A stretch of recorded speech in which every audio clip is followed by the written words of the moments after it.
Kung ako ay inyong tatanungin, may nabago ba sa Manila Zoo? Opo, malaki po. Napakalayo na po ang itsura nito sa dati at sa kasalukuyan. Ayan na nga mga ka-aventure, bago ka man makapasok, sa entrance pa lang, ay makikita mo na, kung ano ang mga instruktora na malayo na. Sa dati nitong anyo, masasabi mo talaga na pinaglaanan ng malaking pondo, at pang world class talaga ang dating.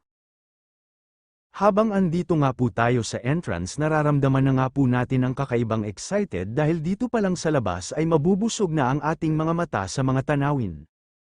Hayan nga po guys, hindi na natin pinatagal at kumuha na tayo ng ticket para sa entrance fee. Dito ko na nga po nalaman na ang entrance fee ay nagkakahalaga ng 300 pesos para sa hindi residente ng Maynila at 150 naman sa mga lehitimong naninirahan sa Maynila. 240 pesos naman sa mga senior citizen na non-residents ng Maynila at 120 pesos naman sa mga taga-Maynila kasama na ang PWD, 200 pesos naman sa mga estudyante na non-residents at 100 pesos naman sa mga taga-Maynila, libre naman sa lahat ng mga bata na 2 taon pababa. Mga ka-adventure, ito nga ang una nating napuntahan, ang White Tiger, Alta Aike Siberian Tiger. May kalakihan na siya, bagamat may bakod, huwag nyo na lang po lapitan kasi delikado lalo na sa mga bata. Ito naman ang African Lion, mas malaki rin siya. Ito ang mga hayop na hindi natin pwedeng lapitan basta-basta. Maswerte po tayo ngayon dahil apat na nasa mood siya na naglalakad-lakad, may mga oras kasi na nasa isang sulok lang sila. At napansin ko na nag-iisa lang siya sa kanyang coral na maganda rin ang pagkagawa, may kalakihan kaya naman malaya siya at parang malaya na nakakapag-ikot-ikot. Ito naman ay isang uri ng wild monkey, kung tawagin siya ay macaque. Isa rin siya dito sa loob ng zoo na kinagigiliwan ng mga bata. Ito naman ay peacock, isang uri ng ibon na sa mga zoo mo na lang siguro makikita dahil nauubos na sila. Ito ang ibon na napakaganda pag ibinuka nila ang kanilang mga balahibo o pakpak.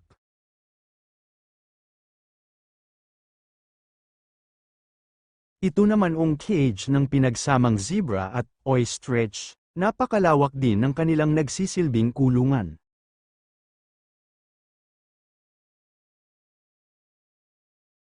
Dama ko naman tayo dito sa playground ng mga bata. Napansin ko na talagang nag-level up na din ang mga nasabing palaruan. Safe din ito sa mga gusto pumunta dito at talaga namang malinis at kaaya-aya. Kung iyo ring mapapansin ay ipinagbabawal dito ang pumasok na nakasapatos or senilas. May patakaran sila dito na bago ka pumasok ay huhubaran mo ang iyong sapatos. Ito ay para mapanatili ang kalinisan para sa lahat.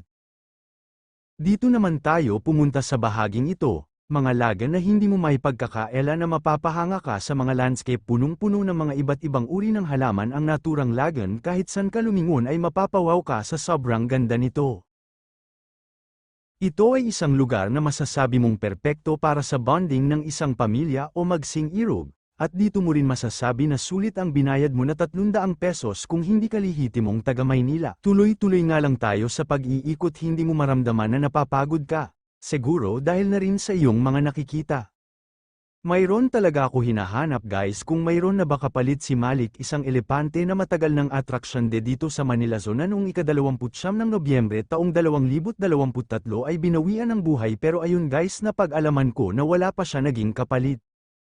Ayan na nga mga idol, inabot na tayo dito ng takip silim. Ito naman ang mga iba't ibang makikita natin dito. Mga naggegandahan namang fountain na lalong gumanda ng nag-umpisang sindihan ang mga ilaw nito.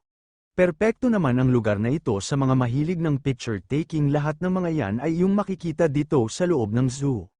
Cobventure, abangan nyo ang part 2 dahil sa laki nito hindi namin natapos ikutin ang buong Manila Zoo. Ayan na nga mga ka-adventure, kung iyong nagustuhan ang aking mga video ay huwag nyo kalilimutan mag-like and share, at pa-subscribe na din ang aking YouTube channel Adventure Vlogs. Maraming salamat.